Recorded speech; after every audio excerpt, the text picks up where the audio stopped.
If you've ever wondered why some Muslims become violent while others don't, it's a good idea to listen to ex-Muslims discuss their experiences being raised as Muslims.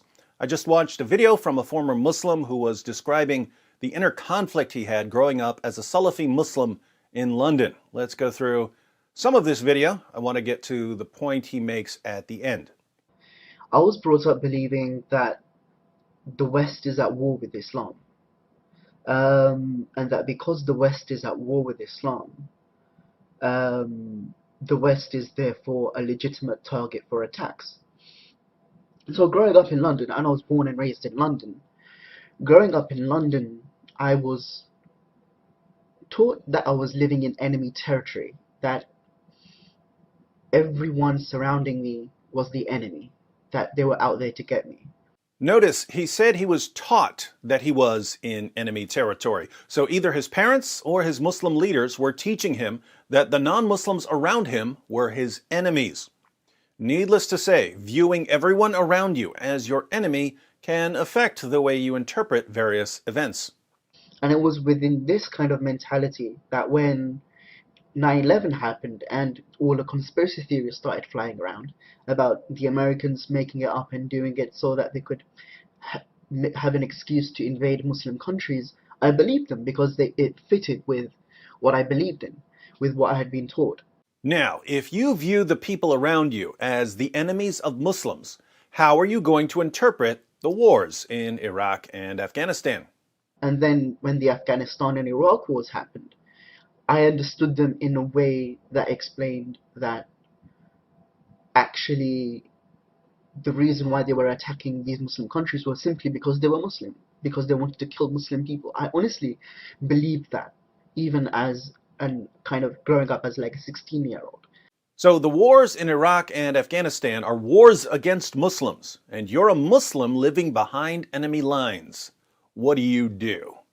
So when those wars happened, I got really angry and I thought, see, they're doing it just to kill Muslims. Therefore, I want to actually take revenge and carry out an attack in London. But our ex-Muslim friend obviously didn't end up carrying out a terrorist attack. Why didn't he join so many of his fellow Muslims in slaughtering unbelievers in the name of Allah? He gives us a few reasons. The first reason is simply because I just didn't have the means available to me.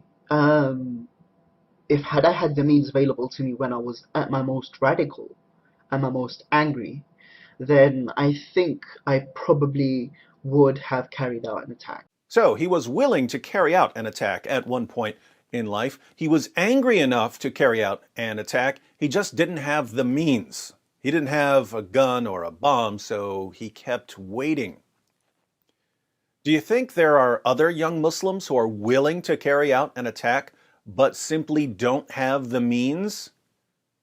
I think so. I also think that you'd better give them some good reasons to reject Islam or at least doubt it before they get the means. Next reason. The second reason was that kind of held me back was the fact that I didn't want to get caught. And I know that sounds silly, but it's a very simple reason. And I wanted to do it kind of properly without getting caught, and I didn't have the means available to kind of do it properly under the radar. Here he's just thinking like a criminal. I don't want to get caught, so I need to wait until I come up with a plan that will allow me to carry out an attack without getting caught. Self-preservation. But whatever keeps you from killing people. Next reason. But then, after a little while of thinking about this, it viscerally just kind of felt wrong. And it just felt wrong killing people, innocent people. And because of that, I started looking for a reason to kind of find a reason to not carry out a terror attack, to kind of look for a reason for why terror attacks were wrong in Salafi Islam. And I was brought up as a Salafi. And I sought those interpretations and explanations out, and I found them. His conscience got to him. Glad this guy's not a psychopath. He simply felt that it was wrong to kill innocent people. And so he started looking for some justification within Salafi Islam not to wage jihad. Pretty creepy when you have to struggle to find reasons in your religion not to slaughter people. But he says he found such reasons. Because you're a British citizen, you have, in effect, um, an agreement with the British state saying that you will not carry out attacks. Therefore, you should not carry out attack. You should not carry out attacks because carrying out attacks will go against that agreement. Um, and I found this convincing, and I stopped myself from carrying out attacks. Because you're a British citizen, you're under a kind of agreement with your country not to attack it. I've heard people like Anjem Choudary say the same thing. Anjem Choudary is clearly a fan of jihad, but when he's asked why he shouldn't be considered dangerous, he says that Muslims in Great Britain have an agreement with Great Britain not to attack it. Putting all of this together, we can see once again that there are different kinds of Muslims. There are Muslims who love their countries and would never dream of attacking their fellow citizens. But there are Muslims who believe that they're in enemy territory, living in countries that they believe are at war with Islam. What are they supposed to do? Well, if they're looking for a reason not to attack the non-Muslims around them, they can find a reason not to attack.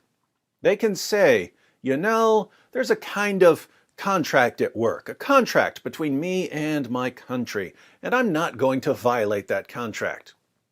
If they're not looking for a reason not to kill people, then we end up seeing their pictures on the evening news, where we'll be reminded once more that none of this has anything to do with Islam. I'm starting to think that this has something to do with Islam.